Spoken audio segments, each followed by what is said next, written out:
आज का ये एपिसोड शुरू करने से पहले एक छोटी सी बात। क्या आप भी अपना पॉडकास्ट बनाने की सोच रहे हैं? तो एंकर ट्राई कीजिए। ये पॉडकास्ट बनाने का सबसे आसान तरीका है। नंबर एक, ये फ्री है। नंबर दो, इसमें कई सारे ऐसे टूल्स हैं जो आपको अपने फोन और कंप्यूटर पर रिकॉर्ड और एडिट करने की फैसिलिटी देते हैं। नंबर तीन, आप अपने पॉडकास्ट को डिस्ट्रीब्यूट भी कर सकते हैं, जिससे इसे स्पॉटिफाई और दूसरे प्लेटफॉर्म पर सुना जा सके। तो डाउनलोड कीजिए फ्री एंकर ऐप या विजिट कीजिए anchor.fm पर अपना पॉडकास्ट स्टार्ट करने के लिए। ये तो थी एक छोटी सी जानकारी, और अब शुरू करते हैं एपिसोड का सिलसिला। तो आज के एपिसोड में लीजिए सुनिए किशोरी लाल गोस्वामी के लिखे उपन्यास खूनी औरत का सात खून का पहला परिच्छेद, घोर विपत्ति, मेरी यानी समीर गोस्वामी की आवाज में। दुलारी मेरा नाम है और सात सात खून करने के अपराध में इस समय मैं जेल खाने में पड़ी पड़ी सड़ रही हूं। मैं जाति की ब्राह्मणी हूं, पर कौन सी ब्राह्मणी हूं ये बात अब नहीं कहूंगी। मैं अभी तक कुमारी हूं और इस समय मेरा वयस 16 बरस के लगभग है। कानपुर जिले के एक छोटे से गांव में मेरे माता पिता रहते थे, पर किस गांव में वे रहते थे इसे अब मैं नहीं बतलाना चाहती, क्योंकि जिस अवस्था में मैं हूं उस दशा में अपने बैकुंठवासी माता पिता का पवित्र नाम प्रकट करना ठीक नहीं समझती। 3.5 महीने से मैं जेल में पड़ी हूं। जिस समय मैं अपने गांव से चलकर एक दूसरे गांव के थाने पर गई थी, वो अगहन का उतरता महीना था और अब ये फागुन मास बीत रहा है। मेरा नाम इस समय कई तरह से प्रसिद्ध हो रहा है। कोई मुझे खूनी औरत कह रहा है, कोई सात खून पुकार रहा है, कोई रणचंडी बोल रहा है और कोई चामुंडा बतला रहा है।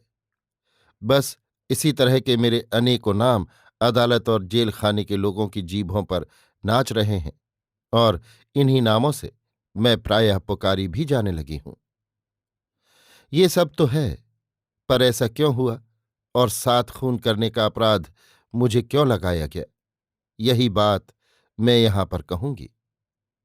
मैं अपने गांव से चलकर दूसरे जिस गांव के थाने पर खून की रिपोर्ट लिखाने गई थी, उसी गांव पर एक अंग्रेज अफसर के सामने मेरा बयान कानपुर के कोतवाल साहब ने लिखा था। फिर वहां से मैं पुलिस के पहरे में कानपुर लाई गई और कोतवाली की काल कोठरी में रखी गई। फिर कई दिनों के बाद जब मजिस्ट्रेट साहब के सामने मेरा बयान हो गया, तब मैं जेल खाने भेज दी गई और कुछ दिनों पीछे दौरे सुपुर्द की गई। कई पेशियां दौरे में भी हुईं और महीनों तक मुकदमा चलता रहा। अंत में मुझे फांसी की आज्ञा सुनाई गई और मैं जेल खाने की काल कोठरी में पड़ी पड़ी सड़ने लगी। पर यह बात मुझे स्मरण न रही कि किस दिन मुझे फांसी पर लटकना होगा। उस दंडाज्ञा के होने के 10-15 दिन पीछे मैंने एक दिन जेलर साहब से यों पूछा कि मुझे किस दिन फांसी होगी। इस पर हंसकर उन्होंने ये जवाब दिया कि अभी उसमें देर है, फांसी की तारीख 1 मई है, पर तुम्हारे किसी मददगार बैरिस्टर ने जज साहब के फैसले के विरुद्ध हाईकोर्ट में अपील दायर की है, इसलिए अब जब तक हाईकोर्ट का आखिर फैसला न हो लेगा तब तक फांसी नहीं दी जाएगी। जेलर साहब की ये बात सुनकर मैं बहुत ही चकित हुई और उनसे यों कहने लगी कि क्यों साहब, मैंने तो अब तक किसी वकील बैरिस्टर को अपने मुकदमे की पैरवी के लिए नहीं खड़ा किया था और अदालत के कहने पर भी वैसा कोई प्रबंध नहीं किया था। वैसी अवस्था में फिर मेरी ओर से किस बैरिस्टर ने हाईकोर्ट में अपील दायर की है? ये सुनकर जेलर साहब ने कहा, जिस बैरिस्टर ने तुम्हारी तरफ से अपील दायर की है वो आज दोपहर को तुमसे खुद आकर मिलेगा। बस उसी की जबानी तुमको सारी बातें मालूम हो जाएंगी। यों कहकर जेलर साहब एक ओर चले गए और मैं मन ही मन यों सोचने लगी कि अरे, मुझ अभागिन के लिए परमेश्वर ने किसे खड़ा किया, जो मेरे लिए आप ही आप उठ खड़ा हुआ। मजिस्ट्रेट साहब के सामने जब मैं पहुंचाई गई, तब मैंने ये देखा था कि सैकड़ों वकील मुख्तार मेरे मुकदमे का तमाशा तो खड़े देख रहे थे, पर मेरे लिए किसी माई के लाल ने भी दो बोल नहीं कहे। यहां तक कि हाकिम ने मुझसे यों कहा था कि यदि तू चाहे तो अपने पक्ष समर्थन कराने के लिए किसी वकील मुख्तार को अपनी ओर से खड़ा कर ले। परंतु मैंने यों कहकर इस बात को अस्वीकार किया था कि नहीं, इसकी कोई आवश्यकता नहीं है, क्योंकि मुझे झूठ नहीं बोलना है और जो कुछ सच्ची बात है उसे मैंने कह दिया है। ऐसी अवस्था में फिर मुझे वकील मुख्तारों की कोई आवश्यकता नहीं है। यही बात जजी में भी हुई थी, अर्थात वहां पर भी सैकड़ों वकील बैरिस्टर मेरे मुकदमे का तमाशा तो देख रहे थे, पर मेरे पक्ष समर्थन के लिए कोई भी वीर आगे नहीं बढ़ा था। यही सब रंग ढंग देखकर अदालत के कहने पर भी फिर मैंने किसी वकील या बैरिस्टर को अपनी ओर से नहीं खड़ा किया था। इसमें एक बात और भी थी, और वो ये थी कि मेरे पास एक फूटी कौड़ी भी न थी।